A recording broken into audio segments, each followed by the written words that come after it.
네, 그리고 이명박 전 대통령에 대한 사면 여부는 현재로선 결국에 문재인 대통령의 뜻, 의지에 달려 있습니다. 정권 교체기긴 하지만 박근혜 전 대통령 사면 당시 언급됐던 범죄의 성격이나 국민 여론, 짧은 수감 기간은 고민할 대목입니다. 나혜인 기자입니다. 사면법상 특별 사면을 하려면 법무부 심사를 거쳐야 합니다. 심사위원회는 법무부와 대검찰청 간부, 법학 교수 등 9명으로 구성되는데 위원장인 법무부 장관이 소집하지만 결국 대통령 의사가 중요합니다.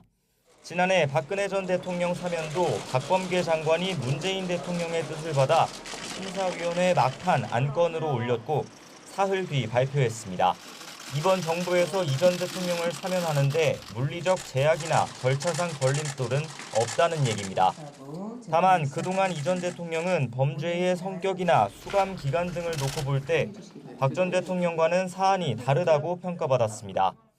비선 실세 최서원 씨의 사익을 위해 움직였던 박 전 대통령과 달리 이 전 대통령은 다스 비자금을 조성하는 등 권력을 이용해 개인의 이익을 착복했습니다. 수감 기간 역시 4년 9개월 복역하고 사면된 박 전 대통령의 절반밖에 안 됩니다.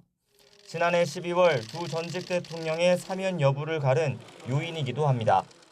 그 사안의 내용이 다릅니다. 그러한 부분도 고려가 된 것으로 알고 있고요. 또 국민적 정서도 고려하지 않을 수 없는. 당시 국민 여론도 이 전 대통령을 사면에서 제외한 건 잘했다는 평가가 많았습니다.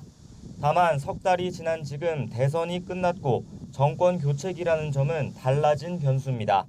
문재인 대통령도 선거 기간 극명하게 갈라진 민심을 통합, 포용하는 게 가장 시급한 과제라고 강조하고 있습니다. 박범계 장관은 이 전 대통령 사면에 관해 윤석열 당선인이 문 대통령과 논의할 대목이라며 아직 어떤 지침도 받지 못했다고 말을 아꼈습니다. YTN 나인입니다.